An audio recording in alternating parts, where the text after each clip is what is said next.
여러분과 함께 사망의 음침한 골짜기에서란 제목으로 말씀 함께 나누겠습니다. 여러분, 만약에 누군가 여러분에게 당신은 믿을 수 있는 사람입니까? 라고 묻는다면 여러분들은 어떻게 답하시겠어요? 어떻게 답하시겠습니까? 사람들에게 이 질문을 던지면 대부분의 사람들은 뭐라고 얘기하냐면 나는 믿을 만한 사람입니다 라고 답한다고 합니다. 나는 믿을 만한 사람입니다. 근데 여러분, 실제 삶에서도 그럴까요? 실제 삶에서 보면 사실 그렇지 않은 경우가 많은 것 같습니다. 나는 믿을 수 있는 사람입니다라고 얘기는 하지만 내가 그렇게 말한 내가 특정한 상황에 들어가거나 아니면 특정한 관계 속에 들어가면 전혀 다르게 행동하는 경우를 심심찮게 볼 수 있다는 것이죠. 심지어 오래된 관계를 할지라도 손해와 이익을 따라서 수시로 변하는 것을 볼 수 있습니다. 내 뜻이 맞고 마음이 통해서 친구가 됐는데 상황이 바뀌는 거죠. 상황이 바뀌어서 그 관계 때문에 내가 불이익을 당한다고 여기면 가차없이 돌아서 버리고 가차없이 심지어 적으로 만드는 경우도 저는 많이 봤습니다. 여러분 어떠십니까? 참 씁쓸한 것은 무엇이냐면 우리 자신도 사실 그런 모습에서 자유할 수 없다는 것이죠. 나는 누군가에게 자신을 소개할 때 나는 믿을 만한 사람입니다 라고 얘기하지만 어떤 특정한 상황, 특정한 이해관계에 따라서 쉽게 바뀌는 모습, 그 모습을 볼 때 나는 과연 믿을 만한 사람인가 스스로 자문하게 되는 것이죠. 여러분, 냉정하게 말해서 사람은 믿을 수 있는 존재가 되지 못합니다. 요한복음 1장 47절에 보니까 예수님께서 나다나엘이란 사람을 칭찬하시는데요, 뭐라고 칭찬하시냐면 그 안에 간사함이 없다라고 칭찬하세요. 간사함이 없다.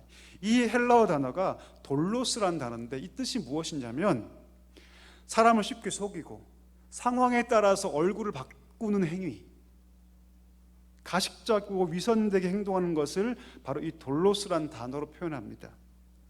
자, 그런데 그 나다나엘에게 이런 모습이 있었다 없었다? 없었다는 거예요.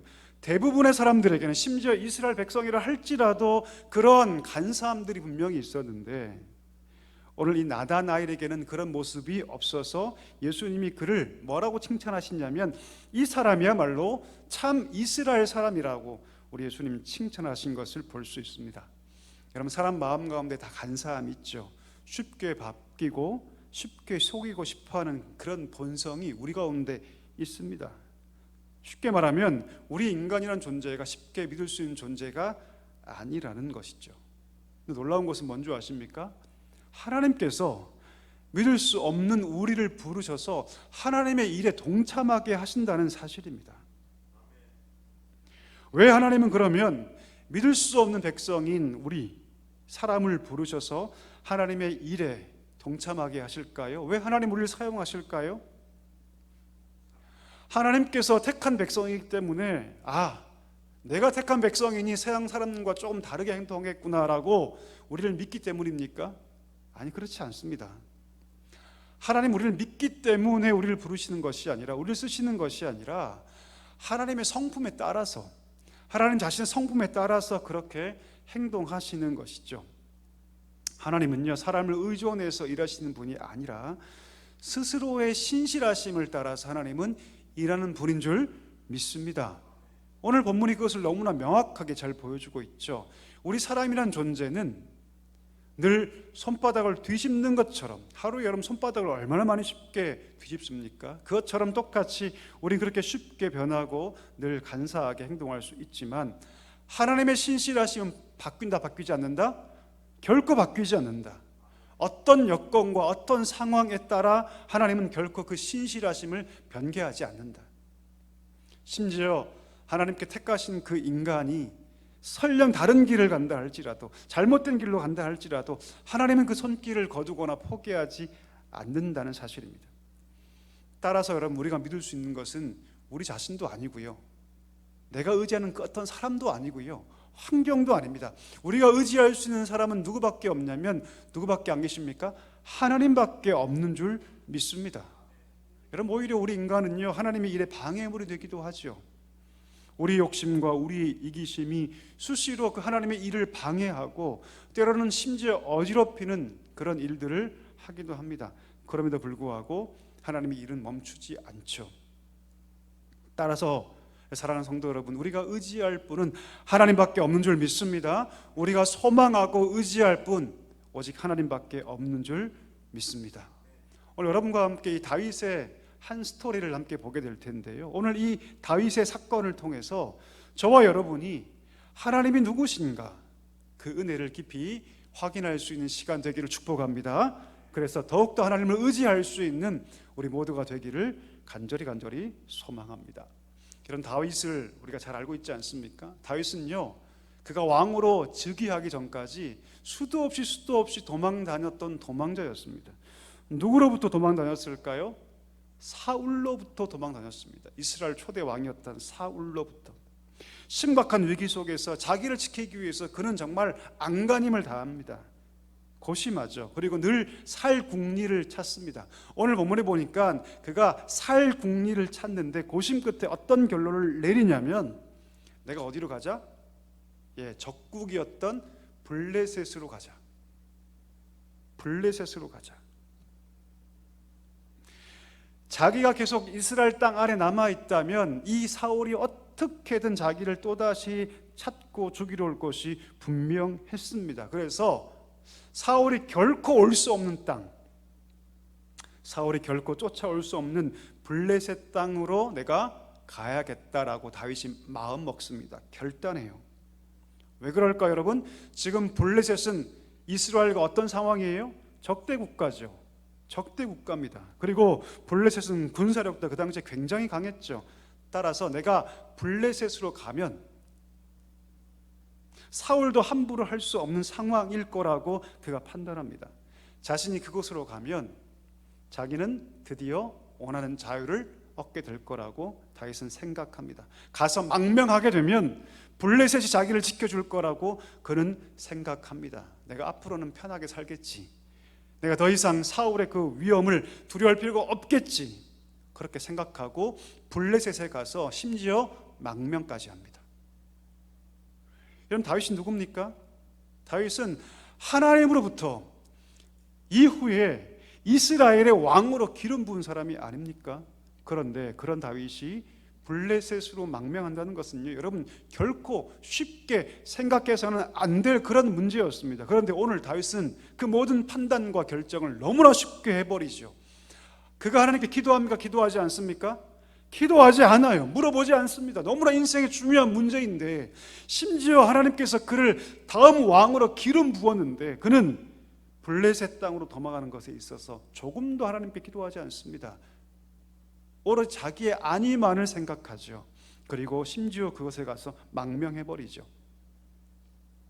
그 나라 백성이 되겠다는 자기 선언을 한 것입니다. 여러분, 그 범죄 심리학에 보면 그 깨진 유리창 이론이라는 범죄 심리학에서 말하는 이론이 하나 있습니다. 이 사람 누구냐면 이 범죄 심리학자 미국의 조지 켈랭이라는 사람이 주장한 이론인데요, 무슨 말이냐면 차량 한 대를 길거리에 세워둡니다. 근데 그냥 세워두는 것이 아니라 앞유리를 탁 하고 깨요. 일부러. 그걸 방치해둡니다. 그러면 사람들이 그 앞유리가 깨진 자동차를 보고 어떻게 판단하냐면, 이 차는 버려두거나 누가 훔친 거라고 생각합니다. 그리고 그때부터 그런 차로 오인해서 몰려와서 부품을 하나씩 떼가기 시작해요. 나중에는 훔쳐갈 부품이 없으니까 자동차를 파손하고 훼손하기까지 합니다. 정반대로 아무런 유리창도 깨지지 않는 말끔한 차를 갖다 놓으면 아무런 변화가 없어요. 아무런 변화가 없습니다. 앞유리를 그냥 하나 툭 깼을 뿐인데 거기서 심각한 훼손이 발생한 거죠. 이 이론이 무엇을 얘기해 주냐면, 우리 인생에 있어서 가장 작은 부분을 우리가 소홀하게 할 때, 작은 부분을 소홀하게 여길 때 얼마나 우리 인생 가운데 큰 악 영향이 생겨날 수 있는가를 잘 보여주죠. 여러분, 영적인 문제도 똑같습니다.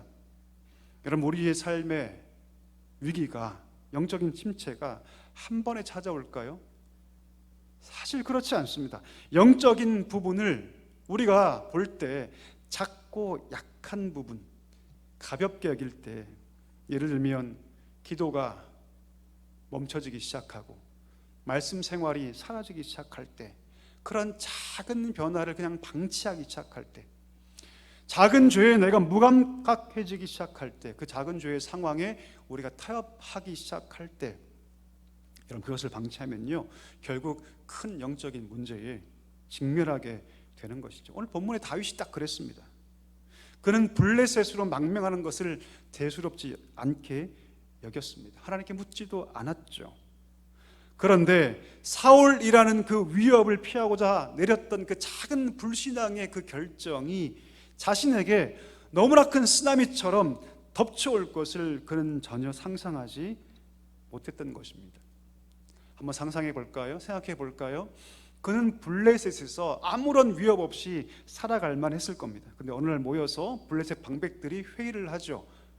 지금이야말로 저 다윗이, 그 용맹한 장수 다윗이 지금 우리나라에 있으니 지금이야말로 이스라엘을 공격할 수 있는 가장 최적의 적기다. 그러니 지금 이스라엘을 공격해야 한다는 의견이 모아집니다.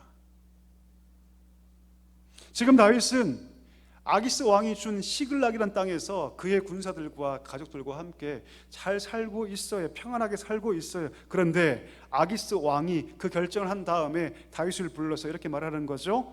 곧 머지않아 블레셋이 이스라엘을 침공할 텐데 너도 우리와 함께 전쟁에 참여해야 한다. 여러분, 다윗이 그 말을 들었을 때 겉으로는 태연한 척합니다. 그리고 당연히 내가 그 싸움에 동참하러 가야 한다라고 큰 소리를 뻥뻥 치죠. 근데 여러분 생각해 볼까요? 다윗이 이스라엘 거스려서 싸울 수 있는 사람입니까? 아니죠. 그럴 수 없습니다. 왜요? 만약 그가 블레셋의 한 사람으로 이스라엘과 대적하여 싸운다면 하나님께서 기름 부은 그 사울을 죽여야만 합니다. 그의 손으로. 또한 다윗이 이스라엘과 싸움을 한다면 하나님의 언약 백성인 이스라엘과 대적하고 그들을 죽여야 하고, 결국 그것은 어떤 행동까지 이어갈 수 있습니까? 하나님을 대적하는 데까지 갈 수 있는 거예요. 하나님께서 언약 백성으로 세우신 그들을 죽이는 것은 결과적으로 하나님을 대적하는 행동까지 갈 수 있었기 때문입니다. 여러분, 다윗이 어떻게 이스라엘과 대적하여 싸울 수 있습니까? 바꿔 얘기하면 지금 다윗은요 진퇴양난의 상황에 빠진 겁니다. 그렇다고 해서 지금까지 자기의 은혜를 베풀었던 그 아기스 왕의 요구를 거절할 수도 없었습니다. 만약 그 아기스 왕의 요청을 거절하면 즉시로 어떤 보복이 올지 모릅니다. 그리고 자기의 정체가 탄로나서 이 평안한 땅이었던 그 블레셋, 이 시글락 땅을 다 빼앗기고 다시 쫓기는 신세가 될 것은 불보듯 뻔한 그런 일이었죠. 지금 여러분, 다윗은요 심각한 위기에 빠져 있습니다. 스스로 지키고자 별것 아닌 것처럼 느끼고 스스로 자신을 지키고자 했던 그 결과 더 큰 문제 앞에 봉착하게 된 것입니다. 오도 가도 못하는 그런 상황에 빠져버린 것이죠. 오늘 우리가 보고 있는 이 다윗의 모습은요 사울과 별반 달라 보이지 않습니다. 이방인이며 이스라엘 원수였던 블레셋을 의지하며 자신을 보호하고 있습니다.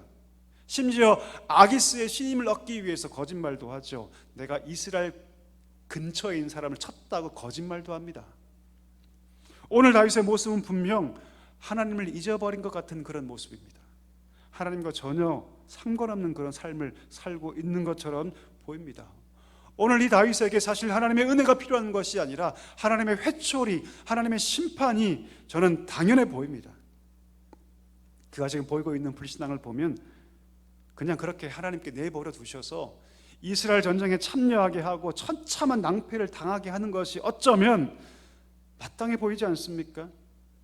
다윗에게는 하나님의 어떤 은혜도, 어떤 자격도, 그 은혜를 받을 자격도 없어 보입니다. 자, 근데 놀랍게도 여러분, 하나님은요 오늘 본문에 보니까 이 다윗을 어떻게 하세요?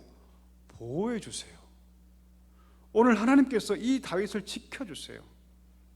오늘 본문에 보니까 이 다윗에 대한 하나님의 도우심이 누굴 통해서 드러나게 되냐면, 놀랍게도 블레셋 방백들을 통해서 하나님께서 그를 도우신다는 사실을 우리가 알 수 있습니다. 3절에 볼까요? 3절 보니까 자신과 함께 전쟁에 참전하려는 다윗을 보고 블레셋 방백들이 깜짝 놀랍니다. 그리고 아기스 왕에게 이렇게 얘기를 하죠. 우리 3절 한번 읽어보겠습니다. 자막 보시고 같이 한번 읽겠습니다. 블레셋 사람들의 방백들이 이르되 이 히브리 사람들이 무엇을 하려느냐 하니 아기스가 블레셋 사람들의 방백들에게 이르되 이는 이스라엘 왕 사울의 신하 다윗이 아느냐 그가 나와 함께 있은지 여러 날 여러 해 이르되 그가 망명하여 온 날로부터 오늘까지 내가 그의 허물을 보지 못하였노라. 아멘. 이 블레셋 방백들이 화들짝 놀랍니다. 여전히 다윗이 이스라엘 사람들에게 영향력이 있는데 혹 전투에 함께 참여하다가 다윗이 자신들을 배반하고 자기의 목을 다 치고 다시 이스라엘과 함께 손잡을 수 있다는 두려움에 불안에 떨기 시작하는 거죠. 아기스 왕이 뭐라고 얘기합니까? 다윗이 망명할 때부터 지금까지 내가 그에게 허물을 보지 못했다라고 적극적으로 변호하지만 결국 누가 이겨요, 여러분? 방백들이 이깁니다. 그리고 이 왕이 방백들의 요구를 수용하죠. 그리고 다윗을 돌려보내게 됩니다. 결국 이 모든 과정을 통해서 다윗이 이스라엘 자기 동족과 싸울 수밖에 없는 위기에서 벗어나게 된 것입니다. 한번 물어보고 싶습니다. 여러분, 이 일이 우연한 일입니까? 어떻게 판단하세요, 여러분? 오늘 본문에서는 이것이 명시적으로 하나님께서 하셨다라고 얘기하지 않지만 사실 이것은요 진퇴양난에 빠져있는 그 다윗을 건지시는 하나님의 도우심이고 하나님의 은혜인 줄 믿습니다. 넌 전쟁에 빠져라고 오늘 아기스 왕이 말하는데 그 말을 듣고 얼마나 다윗은 다행이라고 여겼을까요? 얼마나 그 가슴을 쓸어내렸을까요? 여러분, 상황이 이 정도가 되면요 아무리 지금 영적으로 무감각한 다윗이라도 하나님의 섭리, 하나님의 인도하심을 볼 수 있어야 합니다.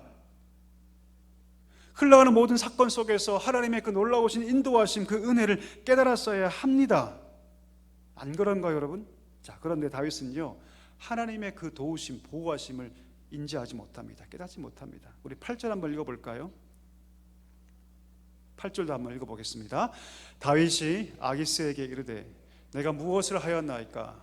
내가 당신 앞에 오늘까지 있는 동안에 당신이 종에게서 무엇을 보셨기에 내가 가서 내 주 왕의 원수와 싸우지 못하게 하시나이까 하니. 여전히 아기스를 뭐라고 부릅니까? 주라고 부르죠. 여전히 아기스를 뭐라고 부릅니까? 왕으로 부르죠. 내가 당신의 종입니다라고 얘기하죠. 절대적인 충성을 보이는 척 가식적으로 다윗은 행동하고 있습니다. 여러분, 다윗의 이런 모습 속에서 그 옛날 3m가 넘는 거인이었던 그 골리앗을 물맷돌로 넘어뜨리는 그 예전의 믿음의 강대한 모습 볼 수 있습니까? 없죠. 보이지 않습니다. 그렇게 사울을 도망쳐 다니면서 하나님께 의지했던 그 빛났던 보석 같은 믿음이 오늘 다윗에게 보입니까? 안 보입니까? 보이지 않습니다. 전혀 보이지 않아요. 오늘 본문을 통해서 우리가 무엇을 알 수 있습니까? 무엇을 깨닫게 됩니까? 오늘 이 다윗의 모습은요 우리를 비춰주는 거울같이 우리를 그대로 보여주고 있습니다. 오늘 그 위대한 믿음의 거인이었던 이 다윗 안에 있는 뿌리 깊은 불신앙의 본성이 있다는 것을 볼 수 있는 거죠. 이 불신앙의 본성이 여러분 우리 안에 있다는 것을 부인할 수 없습니다. 그런 다윗에게 하나님께서 은혜를 주시고 기회를 주시고 그를 인도해 주시죠. 불신앙이라는 병에 걸려 있는데 하나님께서 은혜라는 약을 주셔서 그를 고쳐 주십니다. 그리고 믿음의 길로 다시 인도해 주시죠. 구원의 길로 인도해 주시죠. 그걸 누가 하시고 계십니까, 여러분? 하나님께서 하고 계셔요. 여러분 어떠십니까? 우리도 마찬가지 아닙니까? 여러분 인생의 위기가 찾아올 때 어떻게 행동하십니까? 인생의 위기가 찾아올 때 우리 너무나 쉽게 불신앙의 병에 빠져서 하나님 아닌 다른 것들, 물질에 혹은 사람에 혹은 환경에 이도저도 아니면 나 자신을 의지하며 살려는 그런 모습이 오늘 다윗의 모습을 통해서 우리 자신을 볼 수 있게 되는 것이죠. 다윗은 여러분 스스로 사실 덫을 만든 거예요. 스스로 올무를 만든 겁니다. 그리고 내가 만든 덫에 자기가 만든 올무에 스스로 걸려버립니다. 그리고 발버둥을 치죠. 근데 발버둥 칠수록 더 살이 파고들어서 더 큰 고통에 그가 직면하게 되는 거 아닙니까? 여러분, 우리 삶이 딱 이와 같습니다. 내가 만든 불신앙이라는 그 덫에 스스로 걸려서 더 고통스럽게 몸부림치면 칠수록 그 고통스러움을 살아가야 했던 우리가 아니었습니까? 근데 하나님께서 뭘 주셨어요? 은혜를 주셨습니다. 여러분, 믿으십니까? 하나님께서 은혜를 주셔서 우리가 만든 그 덫에 우리가 걸렸는데 하나님께서 그 올무에서 벗어날 수 있게 해 주셨습니다. 너무나 작고 약한 우리였는데 수십 번 수백 번 넘어진 우리를 하나님께서 비난하지 않으시고 수십 번 수백 번 일으키셔서 우리가 다시금 믿음의 삶을 걸어갈 수 있도록 하나님께서 우리를 회복시키신 줄 믿습니다. 여러분, 신실하게 믿음의 삶을 잘 걷고 계신가요? 어떠신가요? 그렇다면 그것은 나 때문이 아닙니다. 누구 때문입니까? 하나님 때문이죠. 하나님께서 우리를 지키신 그 보호하심의 결과인 줄 믿습니다. 우리가 우리 자신을 지킨 것이 아니죠. 우리에게는 오늘 다윗에게 있었던 그 불신앙의 본성이 뿌리 깊이 있다는 것을 우리가 알아야 합니다. 언제든 우리 안에 있는 그 불신앙의 본성이 우리를 하나님과 상관없는 자로 살아가게 할 수 있다는 것을 우리가 알아야 합니다. 우리가 오늘도 믿음의 걸음을 걸어갈 수 있다면, 우리가 오늘도 예배의 삶을 살 수 있다면 그 이유는 누구 때문이냐면 우리가 잘했기 때문이 아니라 하나님께서 우리를 지켜주셨기 때문인 줄 믿습니다. 하나님께서 우리를 회복하게 해주셨기 때문인 줄 믿습니다. 그래서 우리가 그렇게 믿음을 가지고 예수님을 주로 고백하며 살아가게 된 줄 믿습니다. 여러분, 항상 이것으로 우리는 감사해야 합니다. 우리의 힘과 우리의 노력으로 내가 애를 썼으니까, 내가 수고했으니까 이만큼 살게 되었지가 아니라 하나님께서 나를 지켜주셨다. 하나님께서 나를 보호해 주셨다. 내가 지금껏 살아온 모든 삶의 모든 걸음걸음에 하나님의 은혜 때문에 내가 여기까지 왔다. 내가 오늘 살아갈 때 때로는 어렵고 힘들겠지만, 어려움이 찾아오겠지만 여기까지 인도하신 이가 하나님이시니 내가 내일도 살아갈 수 있다라고 믿음으로 고백해야 할 줄 믿습니다. 여러분, 지금 날씨가 가을이죠. 어떻게 가을을 만끽하고 계십니까? 어떠세요? 우리는 완연한 가을의 날씨 한복판을 우리는 걸어가고 있습니다. 여러분, 가을을 뭐라고 얘기합니까? 결실의 계절이라고 얘기하죠. 열매가 익는 계절, 열매를 맺는 계절, 열매를 추수하는 계절이라고 얘기하죠. 한번 생각해 볼까요? 왜 나무는 열매를 맺을까요? 왜 나무는 열매를 맺을까요? 그 이유는 나무가 양분을 얻고 그 나무가 햇빛을 받았기 때문입니다. 그가 땅을 통해서 양분을 받고 하늘을 통해서 햇빛을 받았기 때문에 그 결과를 각자의 모습을 따라서 각자의 모양대로 내고 있는 것이 뭡니까? 열매예요. 열매. 우리는 그럼 무엇을 받았습니까? 우리는 하나님의 은혜의 단비를 받았습니다. 우리는 하나님의 사랑의 빛을 받았습니다. 그렇다면 우리가 어떤 결실을 하나님께 드려야 할까요? 오곡백과가 무르익고 있는데, 자, 밖에 있는 그 하찮아 보이는 나무도 양분을 얻은 결과를 내고 하늘의 빛을 받은 그 결과를 내고 있는데, 하나님의 은혜의 단비를 맛보고 하나님의 사랑의 그 빛을 받은 우리라면 이 결실의 계절에, 이 가을에 우리는 어떤 열매를 하나님께 드리는 것이 마땅할까요? 저는 이렇게 생각합니다. 감사라는 열매, 감사의 열매. 저는 이 감사의 열매가 우리에게 맺힐 수 있기를 축복합니다. 여러분, 감사의 열매가 맺히면요, 그 삶은요 어떻게 바뀌냐면요, 예배로 바뀝니다. 아, 하나님께서 이렇게 내게 주셨구나. 아, 하나님께서 내 삶 가운데 이렇게 주셨구나. 그 감사의 열매가 맺히면요, 그 성도는요 예배 자리로 나올 수밖에 없는 줄 믿습니다. 말씀을 정리하겠습니다. 여러분, 가을이 깊어져 가고 있죠. 저는 이 가을에 우리를 향한 하나님의 그 은혜가 회복되고요, 그리고 그 은혜 앞에 감사의 결실을 하나님께 드릴 수 있게 되기를 간절히 소망합니다. 감사로 예배할 때 하나님께서 우리 예배를 진정으로 기뻐 받아 주실 줄 믿습니다. 여러분, 하나님께서 우리 인생을 보호하고 계십니다. 오늘 우리가 함께 나눴던 이 다윗의 이야기는 절대 남의 이야기가 아니죠. 그 다윗의 하나님이 우리와 함께 계신 줄 믿습니다. 오늘 하나님께서 우리 삶을 인도하고 계시니 모든 것이 하나님의 은혜라 고백하며 하나님께 감사의 열매를 드릴 수 있는 우리 모두가 되기를 주님의 이름으로 간절히 축복합니다.